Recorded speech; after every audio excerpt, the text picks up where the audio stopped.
जिसको अक्षय नवमी भी कहते हैं। कब है? जम के बोलो जरा। कल। आज गोपाष्टमी है, कल आंवला नवमी है।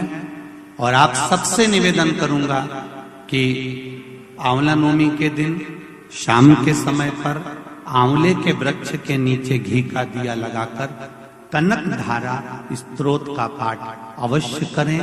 नहीं तो मोबाइल पे उसको सुने, पर एक बार आंवला नवमी के दिन आंवले के वृक्ष के नीचे कनक धारा स्तोत्र का पाठ चाहे संस्कृत में चाहे हिंदी में करना चाहिए। उससे साल भर लक्ष्मी की कमी नहीं आती और आनंद का अनुभव होगा।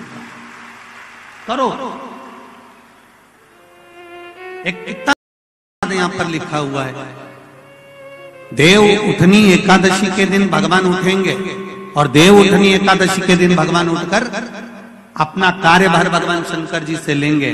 उससे पहले ऐसा नहीं है कि केवल देव उठनी एकादशी पर भगवान उठेंगे। आज जब आंवला नवमी का दिन आया और भगवान नारायण ने शयन करते करते अपनी करवट को थोड़ा सा बदला और बदलने के बाद भगवान की अर्ध निंद्रा हुई और नींद थोड़ी सी जागी और जागने पर लक्ष्मी जी उनके पास में विराजी थी और विराजते से ही लक्ष्मी जी ने भगवान विष्णु जी से निवेदन करा, मेरे मन का एक संशय है, मैं आपसे कहना चाहती हूं।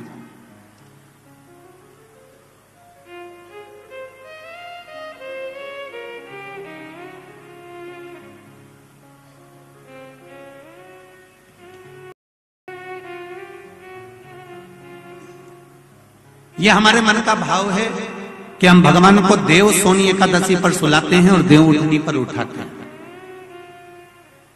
पर हमारी श्रीमद् भागवत कथा कहती है, शिव महापुराण की कथा कहती है, अग्नि पुराण, पद्म पुराण, नर्मदा पुराण हमको वर्णन करती है, एक क्षण की निंद्रा ब्रह्मा जी को आई थी और ब्रह्मा जी की झपकी एक क्षण की लगी थी और हाथ से वेद नीचे गिरे, हयग्रीवा ने धारण कर लिए और चारों तरफ पानी पानी हो गया और पूरी पृथ्वी पानी में जल में मग्न होने लगी। जरा विचार करिएगा, एक क्षण की निंद्रा ब्रह्मा जी को आई और वेद हाथ से चले गए और पानी पानी हो गया। और हम कहते हैं कि देव सोनी एकादशी पर सोते हैं और देव उठनी पर उठते हैं। अगर 4-6 महीने जम के अगर वो सो गया तो एक भी नहीं दिखेगा भीगण का।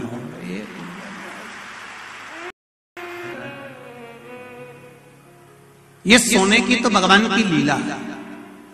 अगर सही तरीके से देखा जाए तो मेरा परमात्मा कभी नहीं सोता, वो तो हर पल हर घड़ी हर क्षण आपके लिए तत्पर बैठा रहता है। आपने आवाज लगाई और वो भागा। देव सोनी एकादशी पर भगवान सोए और देव उठनी एकादशी पर भगवान उठ रहे हैं। उस पहले जो आंवला नवमी आई, इसको अक्षय नवमी कहा जाता है, इसको आनंद की नवमी कहा जाता है, भंडार भरने वाली नवमी कहा जाता है। उस दिन दिया गया, भरा गया, पुण्य समाप्त नहीं होता, इसलिए इसको अक्षय नवमी भी कहा जाता है। तो लक्ष्मी जी के मन में भाव उत्पन्न हो गया। लक्ष्मी जी ने कहा, प्रभु मेरे को पूछना है आपसे कुछ, मेरे मन का संशय मिटा दीजिए। तो भगवान ने पूछा, वो संशय कौन सा?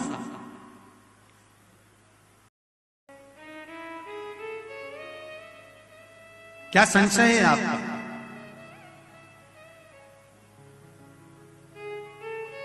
मेरा संशय केवल इतना सा है, क्या सोने से पहले आपने भगवान शंकर को पूरी सृष्टि का भार दिया था? क्या शंकर भगवान पूरी सृष्टि को सही से चला रहे हैं? आपको ज्ञात है? विष्णु बोले, हाँ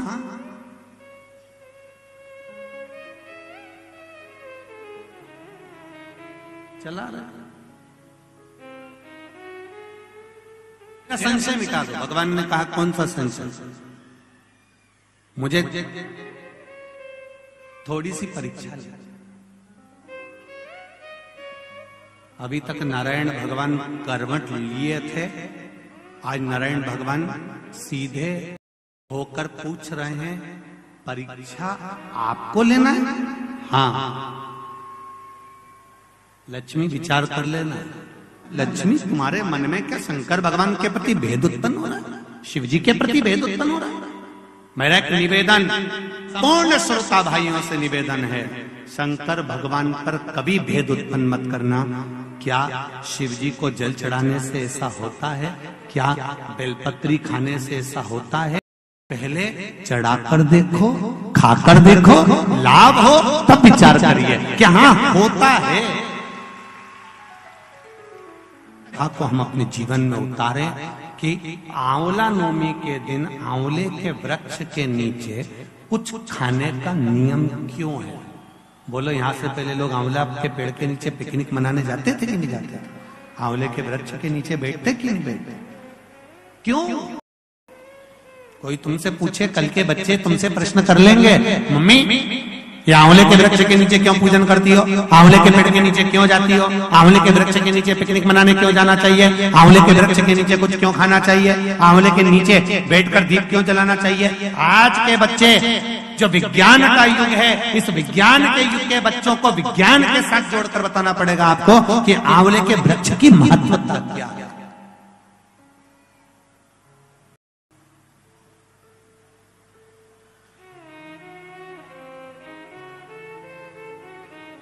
जिस जगह पर आंवले का वृक्ष होता है, उस आंवले के नीचे बैकुंठ का निवास होता है, इसलिए भोजन आंवले के वृक्ष के नीचे करें। कल आंवला नवमी है, आंवले के वृक्ष की पूजन मेरी माताएं, मेरी दीदियां, मेरी बेटियां जब करें, भाई निवेदन है समय निकाल कर, केवल माताओं के लिए आंवले का वृक्ष नहीं है, आपके लिए भी है।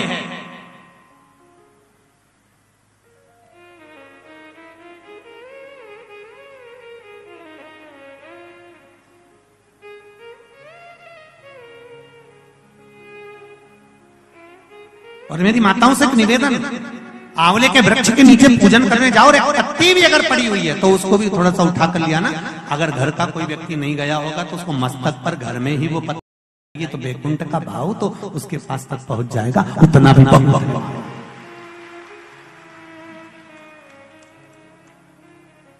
हमने मारवाड़ में देखा है कि आंवले के वृक्ष की पूजन करते समय माताएं आंवले की छाल का भी स्मरण करती है।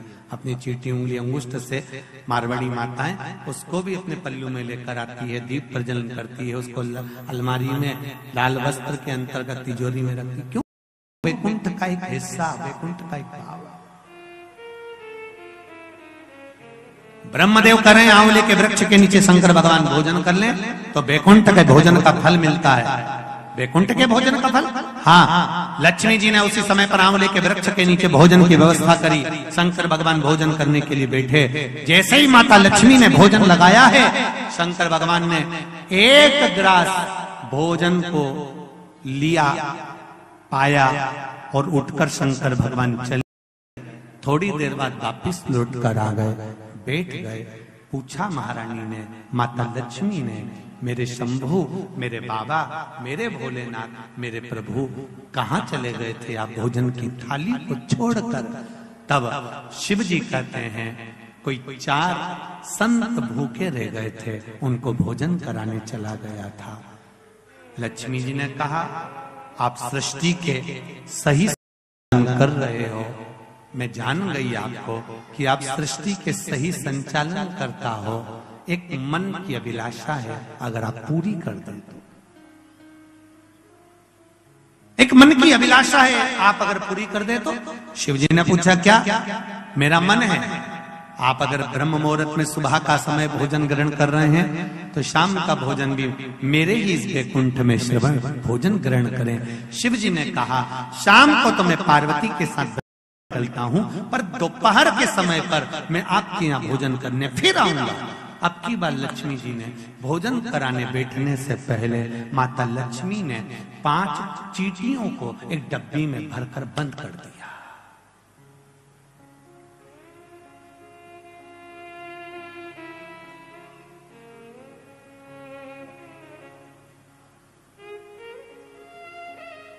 पांच चींटियों को माता लक्ष्मी ने बंद कर बंद कर दिया, भर कर बंद करा। शिव जी भोजन करने बैठे, बड़े प्रेम से भोजन पा रहे हैं भोलेनाथ, और आवाज लगाया भोलेनाथ जी ने, अरे लक्ष्मी, तुम्हारी माता ख्याति देवी मुझको ऐसी भोजन कराती थी, तुम्हारी माता ख्याति देवी भी मुझे ऐसे ही भोजन कराती थी और मैं प्रेम से पाता था। आज लक्ष्मी, आपके हाथ का भोजन मुझे ऐसा लग रहा है कि मेरी माता, आपकी माता ख्याति देवी ही मुझे भोजन करा रही है। आपको माता के रूप में आज मैंने देखा है, जैसे ख्याति देवी को देखा वैसे आपको देखा। तब भोजन पेट भरकर शिव जी ने जब किया, आचमन करा, लक्ष्मी जी ने कहा, भगवान नारायण ने आपको पूरी सृष्टि का भार तत्व दिया है कि पूरी सृष्टि का बोझ, पूरी सृष्टि का आपको करना है, पर मेरे मन का संशय यहीं धरा की धरा रह गया। आप पेट भरकर भोजन कर लिए और 5 चींटी भूखी रह गई।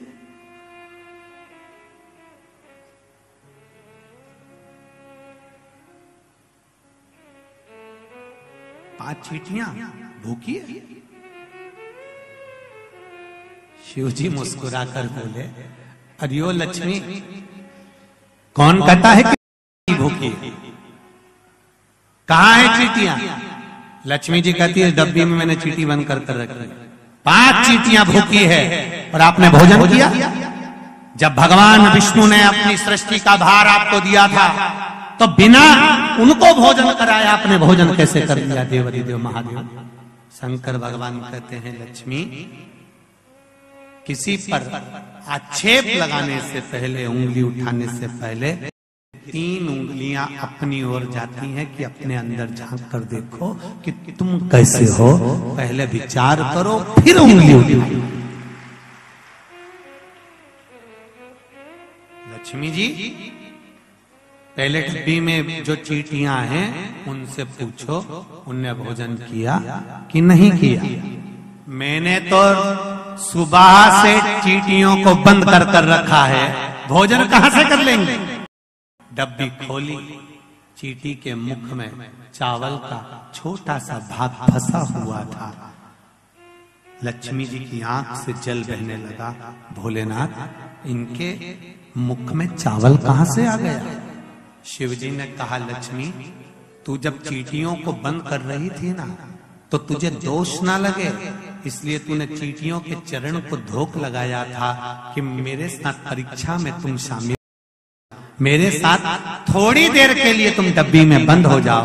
माना तुमको कष्ट होगा, इसलिए मैं सिर झुकाकर तुमको नम्र करती हूँ, क्षमा मांगती हूँ। जब तू क्षमा मांग रही थी, तेरे कुंकू में जो चावल फंसा था, क्षमा मांगते समय डब्बी में गिर गया था। वो चावल चींटियों ने ग्रहण करा। वो अक्षत, वो चावल चींटियों ने ग्रहण किया।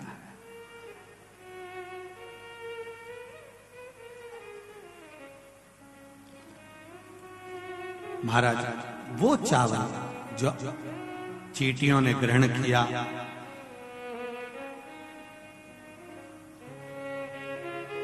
बस चींटियों का भोजन पहले हुआ है। लक्ष्मी जी की आंख से जल बह रहा और रो रही। क्षमा चाहती हूं, मैंने थोड़ा सा गलत सोच लिया, विचार कर लिया, आप क्षमा करें मुझको।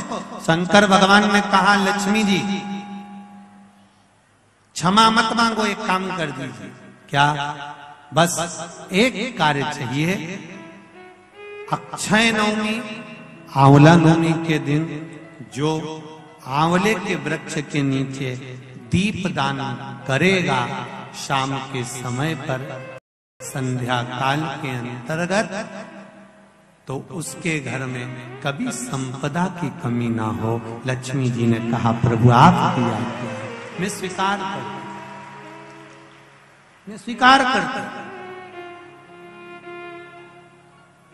जितने भी लोग कथा श्रवण कर रहे हैं और जो लोग नहीं सुन पा रहे हो, इस कथा की एक छोटी सी बात जनमानस चाहिए कि आंवले के वृक्ष के नीचे आंवला नवमी के दिन शाम के समय दीप दान अवश्य करें, जिससे आपके जीवन में खुशियां समाहित हो, जीवन में आनंद की अनुभूति, जीवन का सुख प्राप्त।